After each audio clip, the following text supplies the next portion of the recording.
platypus လို့ခေါ်တဲ့ဒီထပ်သွားလေးကကဘာမြေနဲ့လုံးဝမသက်ဆိုင်သလိုဖြစ်နေတာပါတကယ်ပြောတာပါဒီကောင်လေးကစင်ကဲဖြစ်စဉ်ရဲ့ဤဥပဒေမှန်သမျှကိုချိုးဖောက်နေတယ်လို့ပါပဲသူကဥဥတက်တဲ့နှုတ်တိုက်တသွားဖြစ်ပြီးနှုတ်ကိုချွေးလိုမျိုးထွက်စေတာပါဒါပြင်ခရမ်းလွန်ရောင်ကြီးအောင်မဆိုရင်လဲကိုထဲကတောင်းပနေတတ်ပါသေးတယ်ငါးမန်းတွေလိုမျိုးရက်စစ်စက်ကွင်းတွေကိုတုံးပြီးအမဲလိုက်တယ်လို့ခြေထောက်တွေမှာလည်းအစိတ်ရှိတဲ့ဇူးတွေပါရှိပါတယ်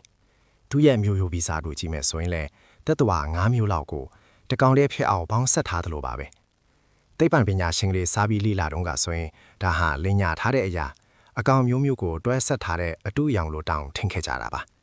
ဒါပေမဲ့မျိုးရိုးဗီဇကိုစစ်ဆေးကြည့်တဲ့အခါမှာတော့ပိုပြီးထူးဆန်းလာပါတော့တယ်ဒီ platypus လေးရဲ့ကိုယ်ထဲမှာငှက်တွေတွားသတ္တဝါတွေနဲ့နှုတ်တိုက်သတ္တဝါတွေရဲ့ DNA တွေအကုန်လုံးရောနှောပါဝင်နေတာပါ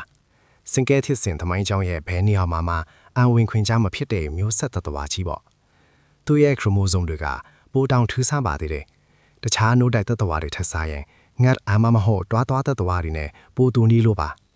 သူတည်တည်တချို့ကတော့ဒါကိုစင်ကဲဖြစ်စဉ်ရဲ့ပဟီလီအပိုင်းစားလေးတစ်ခုလို့ခေါ်ကြပါတယ်တချို့ကလည်းတူတိတ်နဲ့တမျိုးတွေးကြပါတယ်ဒီ platypus လေးဟာကျွန်တော်တို့သိထားတာထက်ပိုရှေးကြတဲ့မျိုးရိုးဗီဇအကွင်းကြံတစ်ခုဖြစ်နိုင်တယ်ဆိုတာပါပဲကျွန်တော်တို့နဲ့အတူစင်ကဲပြောင်းလဲလာတာမျိုးမဟုတ်ပဲကျွန်တော်တို့နဲ့ယင်လျက်တီးတန့်တည်ရှိနေခဲ့တဲ့မျိုးနွယ်စုတစ်ခုပေါ့နောက်ထပ်ထူးခြားတာတစ်ခုကတော့အခုနောက်ပိုင်းလေ့လာမှုတွေအရသူ့ရဲ့အစိတ်ထွက်တဲ့မျိုးဗီဇတွေဟာမိလိုက်တဲ့ယာတီမှာအလုံးလုံးတာကိုတွေ့ရပါတယ်ဒါဟာသူ့ရဲ့ဇီဝကမ္မထီစင်ထဲမှာရှေးကြတဲ့ဆက်တွဲကြီးစနစ်တွေပုံကွယ်နေတာကိုပြနေတယ်လို့ပါလေတခြားကဘာဦးသက်ရှိတွေစီကချန်ရည်ခဲ့တဲ့လူဟတ်ကုတ်တွေလိုမျိုးပေါ့ဒီ platypus လေးကစင်ကဲဖြစ်စဉ်ရဲ့အမတစ်ခုမဟုတ်နိုင်ပါဘူးဒါဟာသက်ရှိတွေဆိုတာအမြဲတမ်းအစနေပြန်စနေတာမျိုးမဟုတ်ဘူးဆိုတဲ့တက်ကဲတစ်ခုလည်းဖြစ်နိုင်ပါတယ်တခါတလေမှတဘာဝတရားကအသိကိုမှတ်မိနေတတ်တာမျိုးပေါ့